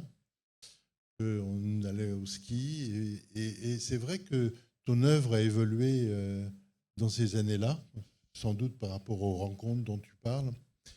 Et parce qu'après, il y a quelque chose qui m'a fasciné et que je reste encore fasciné. Parce que pour moi, je suis psychiatre. Je travaille beaucoup avec effectivement les questions de transmission. Je suis une 2e génération. Mes parents étaient confectionneurs pour dames. On en a parlé tout à l'heure. Mon père préparait, on peut monter un atelier. Donc effectivement, ce qui m'a frappé, c'est ce travail autour du trauma et de la mémoire. Trauma et mémoire et trauma. C'est-à-dire qu'à la fois, pour moi, il m'évoque 2 choses. Mais bon, cette rencontre, effectivement, autour de la mémoire, c'est sa capacité de nous réactualiser des images d'un passé disparu et d'un passé positif, enfin, à travers des maîtres à penser, maîtres du Talmud, de Yeshivot, maîtres également, mais également des gens très simples. Enfin, moi, j'ai dans mon bureau à la maison un tableau que je regarde toujours parce qu'il faut vraiment que je le fixe pour voir, quand on regarde un tableau d'Alain Kleinman, on est comme suspendu. Enfin, c'est ce que disait Daniel Mesguich. Un peu, on est saisi et on a envie de voir l'intérieur. Enfin, on pénètre dans quelque chose. J'ai un tableau que tu as fait avec des bandelettes et avec des photographies. Il faut vraiment fixer ce tableau pour voir effectivement les synagogues, le centre du shtetl. Enfin, il y a quelque chose c'est pas une vision simple. Enfin, je veux dire. Alors, j'ai envie de vous poser une question en tant que psychiatre. Excusez-moi, je vous interromps. Peut-être étiez-vous là, mais Alain dit quelque chose de très important tout à l'heure, que les événements du 7 octobre avaient changé quelque part sa définition de ce qu'était la mémoire. Qu'est-ce que ça peut vous inspirer ? Si on parle de 7 octobre, moi, ce que je peux vous répondre, ce qui me vient tout de suite à l'esprit, c'est qu'il y avait avant le 7 octobre et il y aura après le 7 octobre. Donc on vit tous quelque chose d'incroyable autour justement de l'événement. Et parce qu'on n'est pas simplement, je crois, parce qu'on est juif et sensible à ce qui s'est passé en Israël ce jour-là, mais je crois que sur le plan universel. C'est-à-dire qu'on sent quelque chose moi, ça me fait beaucoup réfléchir autour de la question du mal. On sent qu'il y a quelque chose qui se trame depuis plusieurs années. Et ce à quoi on a assisté, vu, entendu, restera pendant des années entières en titre de trauma. Enfin, moi, j'ai l'expérience des traumas, malheureusement, qu'on a connus ici à Paris, en particulier le Bataclan et l'Hypercacher. Et j'ai rencontré beaucoup de personnes, témoins, victimes, témoins aussi, beaucoup. Et c'est vrai qu'il y avait quelque chose aussi déjà là qui se préparait et qui annonce plein d'autres choses. J'espère qu'il n'y en aura pas trop. Je voudrais faire un dernier mot à propos d'Alain et de mon ami Alain, que j'aime bien aller voir et se poser, prendre un café et discuter un peu de ce qui se passe, pour nous et en dehors de nous. Je voudrais dire un mot. Je voudrais parler d'Aaron Appelfeld parce que je fais un lien entre toi, Alain, dans la peinture et Aaron Appelfeld dans la littérature. Vous avez tous les deux cette capacité d'évocation d'un passé, mais d'un passé qui n'est pas nostalgique. Je veux dire, ta peinture ne me rend pas nostalgique d'une époque. Ta peinture, je la trouve depuis longtemps, ta sculpture de peinture même, c'est plus que de la peinture, tu sculptes, tu graves, elle est moderne. Elle est moderne et elle est positive. Vous savez, Aaron Appelfeld, tous ses livres, c'est des livres sur l'avant la Shoah et l'après la Shoah. Il m'avait dit que peut-être un jour il écrirait sur la Shoah. Il a fait allusion, mais il n'a jamais pu écrire. Malheureusement, il est mort. Donc juste un mot, c'est des œuvres de vie, que ce soit en littérature, Aaron Appelfeld et toi, Alain. Merci beaucoup. Patrick Bantman. Micha voulait réagir au trauma. Je pense effectivement qu'il y a le traumatisme de ce qui s'est passé le 7 octobre, c'est-à-dire l'extermination génocidaire qui a été mise en œuvre. Mais le traumatisme, c'est aussi la répétition d'autres choses qui s'est passé là et qui se passe en ce moment, c'est-à-dire le déni. Le déni de ce qui s'est passé dans une grande partie du monde, y compris ici, la banalisation, l'indifférenciation de la nature des actes, génocidaires ou des actes de guerre. Et je pense notamment à l'épisode de l'hôpital. On a accusé très vite les Israéliens d'avoir bombardé volontairement l'hôpital. Quand il y a eu suffisamment de preuves, on est revenu en arrière. Pour autant, on a admis que les Juifs n'étaient pas que les Israéliens, mais les Juifs n'étaient pas coupables de cet acte, mais pour autant, ils étaient quand même responsables. Pas coupables, mais responsables, c'est-à-dire responsables essentiels, par essentialisation. D'où le nom d'Holocauste, d'ailleurs, le péché originel. Et je pense aussi à l'autre terme d'humanitaire. L'humanitaire, c'est pour les autres. Et les Israéliens, d'ailleurs, sont responsables de l'humanitaire des autres, de ceux qui ont voulu les exterminer. C'est-à-dire qu'au fond, c'est comme si exterminare, vous savez, c'est pas seulement extermination physique, ça veut dire être mis hors monde. Les Israéliens, les Juifs, de nouveau, sont mis hors monde. Ils ne sont pas humains. Ils peuvent être d'agents de l'humanitaire. Et je pense que le traumatisme qu'on vit, c'est effectivement les actes qui se sont passés, c'est l'angoisse qu'on peut avoir de ce qui peut encore se passer, mais c'est aussi, de nouveau, la répétition du traumatisme, d'être mis hors du monde. Merci. Alors j'avais une question à poser à Élie Corchet, et peut-être qu'il réagira aussi à ce qui vient d'être dit. C'est que finalement, est-ce que toi qui connais... Alors, on a dit qu'on se tutoyait, on ne faisait pas semblant de se vous voyez ce soir, donc il ne faut pas être étonné. Toi qui connais Alain depuis 25 ans, qui a suivi les évolutions de son œuvre, est-ce que ces événements du 7 octobre peuvent changer le regard que tu portes sur le peintre de la mémoire et sur les œuvres de la mémoire? Très sincèrement, tout dépendra de la façon dont Alain, c'est lui l'artiste. Nous, on reçoit le message, mais c'est lui qui le donne. Donc on verra effectivement les thèmes qu'il pourra utiliser à travers sa peinture pour peut-être faire écho à cela. Aujourd'hui, on est par rapport à une œuvre qui est évidemment sans lien direct avec l'horreur qu'on a eue. Moi, je voulais réagir et dire un petit mot après ce qu'a dit Micha sur cet avant et cet après 7 octobre.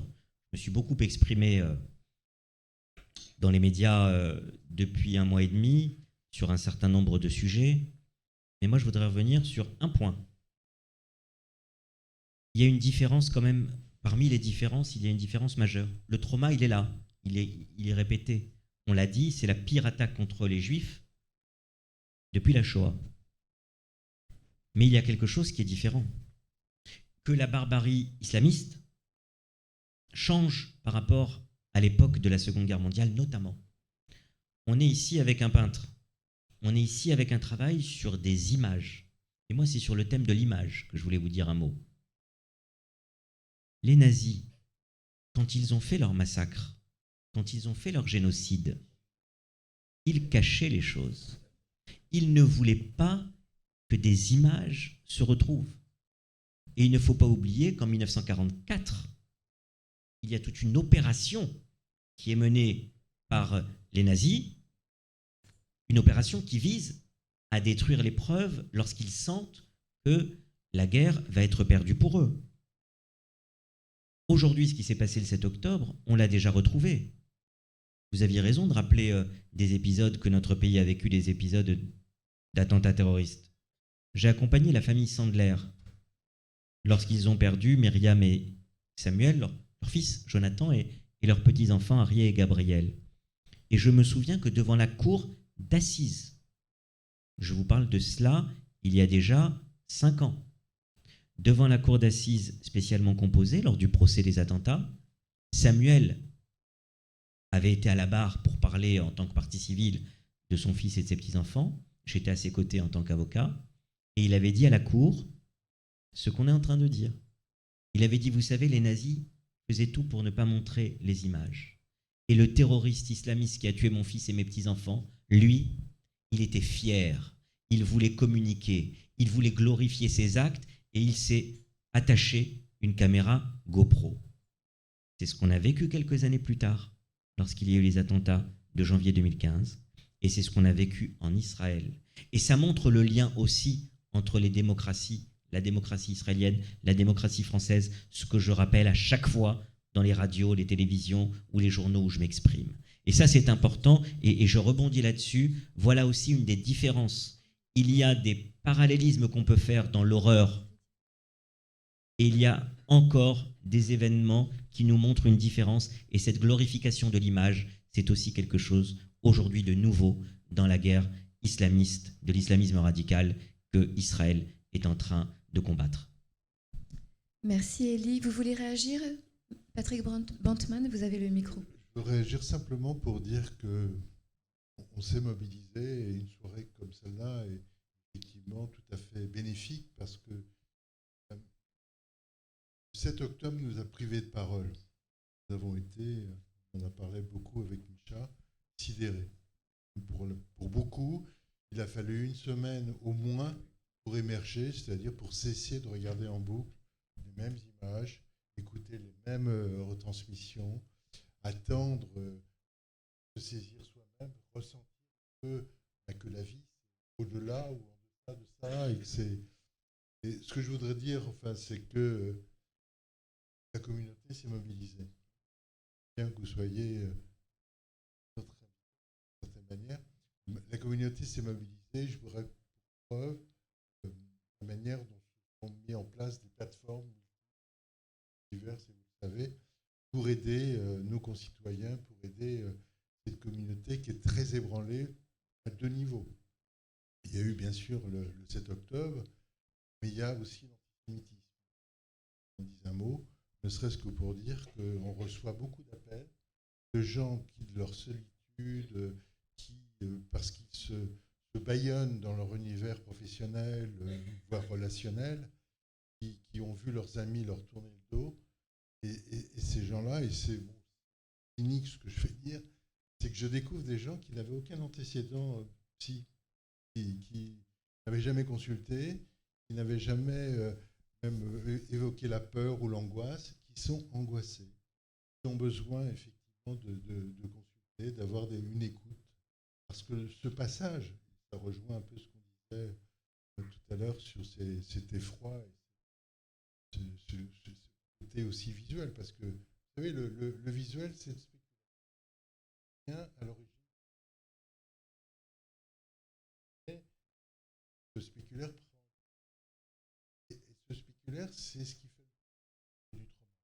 Ce dont on se débarrasse,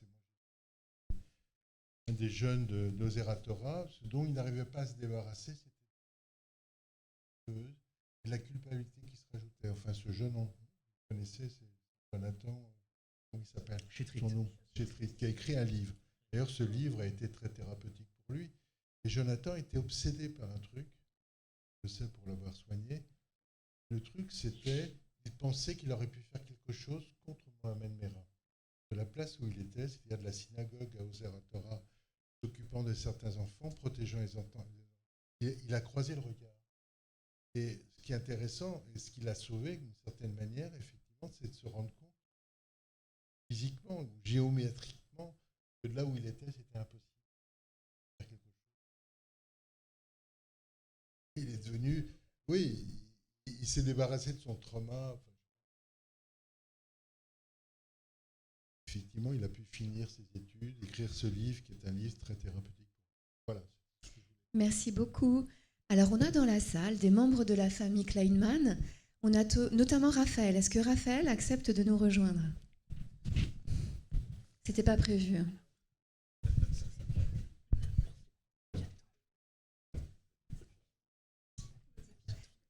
À bientôt, Maître Elikorchia. Merci.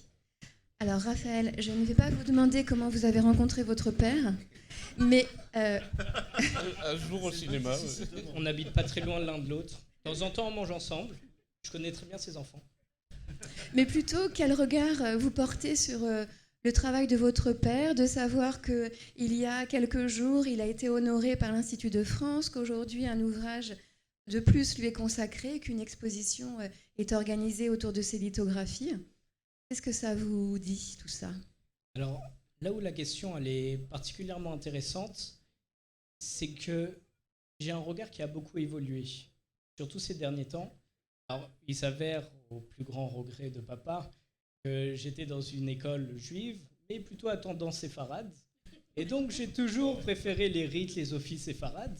Ce qui fait que, de toute façon, je suis né chez moi par définition, mais donc baigné dans les œuvres de papa. Ce qui fait que les œuvres de papa qui recouvrent tous nos murs font partie de la normalité et de mon quotidien. Alors, à partir de là, c'est déjà très difficile, surtout lorsqu'on est jeune, de se détacher et d'avoir un point de vue sur tout ce qui nous entoure.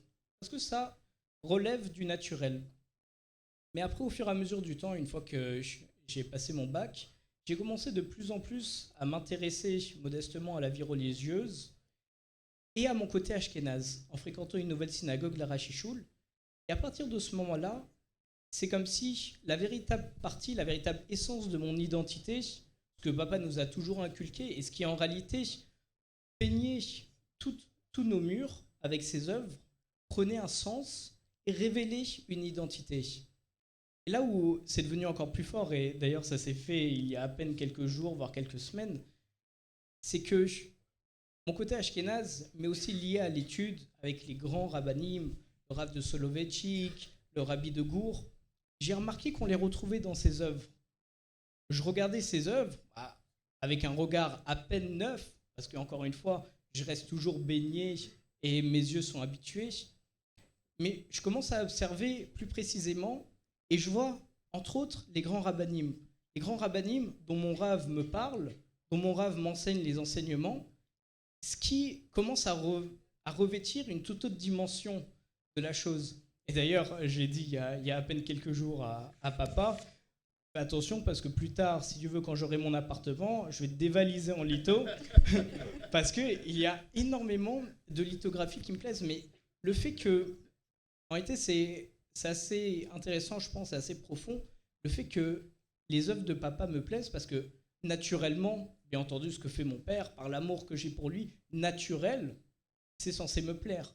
Et là, ce qui est très intéressant, c'est qu'avec le temps, c'est un amour différent qui s'est créé, un amour plus mûr, un amour par reconnaissance des choses en réussissant à observer, à comprendre, à voir ce qui nous inculque et à se détacher de l'enfant et de l'enfant baigné dans la peinture et dans les œuvres de papa. Et à partir de ce moment-là, ça revêt une dimension tout autre. Alors, j'ai encore de quoi évoluer, j'ai que 22 ans, donc j'attends, et avec impatience d'évoluer, de mûrir pour pouvoir avoir encore un nouveau regard sur les œuvres. Je sais qu'aujourd'hui, c'est principalement les grandes figures qui m'interpellent, et j'espère que plus tard, j'aurai encore plus de sentiments lorsque je verrai toutes les photos, toutes les shtetl, toutes les familles de la Shoah, parce que je suis une génération, malheureusement, trop tard, qui n'a pas encore connu. Et j'espère que le travail que fait papa, entre guillemets, sera un travail qui ne sera pas à refaire avec ce qui se passe en ce moment. C'est un sujet qui a beaucoup été évoqué avec les massacres du 7 octobre. Et j'ai peur et j'ai pas envie que plus tard, d'autres peintres de plusieurs générations à venir doivent peindre et doivent retranscrire ce qui s'est passé au 7 octobre, tout comme papa retranscrit ce qui s'est passé il y a déjà 2 générations sur la Shoah. Et ça, je trouverais ça terrible. À mon minuscule niveau, et d'ailleurs grâce à l'aide de mon père, de toute ma famille et tous ceux qui nous soutiennent, j'essaye avec mon association d'être acteur au maximum de ce qui se passe en Israël. Pour essayer, malheureusement, parce qu'encore une fois, notre niveau est bien trop petit, au moins de minimiser les dégâts. On est dans les bases militaires, on est dans les familles. Et ce qui est terrible, c'est qu'on a dû mettre en place des cellules psychologiques, des cellules d'aide matérielle. Mais j'aurais jamais cru qu'en Israël, on commencerait à faire des partenariats et à monter vraiment, dédier des fonds et des fonds pour des cellules psychologiques parce que les gens sont traumatisés. Les gens sont des réfugiés. Les gens ont besoin d'être relogés. C'est terrible de penser à ça en 2023. C'est terrible de savoir qu'aujourd'hui, on peut encore avoir ce genre de choses. Et ce qui est aussi terrible, ça serait de penser que c'est que le commencement et que ça continuerait dans le temps et que ça laisserait une empreinte dans l'histoire. Alors malheureusement, et j'espère que ça va vite se résoudre et qu'on n'ait pas à avoir d'autres générations d'artistes, de peintres, de psychologues qui doivent faire un travail sur plusieurs générations pour pouvoir pallier à ce problème. Mais en tout cas, pour revenir à la question initiale, je trouve ça absolument extraordinaire. Et aujourd'hui, malgré cette norme et cette normalité, c'est devenu inspirant. Les œuvres sont devenues inspirantes et encore une fois, j'ai hâte de continuer d'évoluer, de continuer de grandir, d'apprendre de nouvelles choses pour renouveler mon regard encore une fois sur les œuvres de papa et pouvoir toujours m'émerveiller encore plus. Alors on va terminer sur cette note d'amour d'un père pour son fils, d'un fils pour son père, pardon. Ça revient au même, au point où on en est. Juste un bémol, pour prouver mon attachement également au monde séfarade, je ne veux pas être caricaturé, je suis marié et j'en suis très heureux avec ma femme qui est séfarade. Et Emmanuel que l'on salue. Alors, on a terminé la première partie. Merci beaucoup de votre attention. Il y a une séance de dédicace qui va débuter juste dans la salle, en sortant de ce hall, dans le hall en sortant de la salle. Vous avez la possibilité de visiter l'exposition. Il y a les Les chaises qui ont été disposées de telle manière que vous pouvez tranquillement faire le tour de ces chaises pour voir les tableaux. Et puis, dans quelques minutes, après la séance de dédicace, on montera tous au rooftop, dans la salle haute, pour découvrir l'autre partie de l'exposition où un buffet vous attend. Merci en tout cas de votre attention. Merci à Alain, merci à Micha.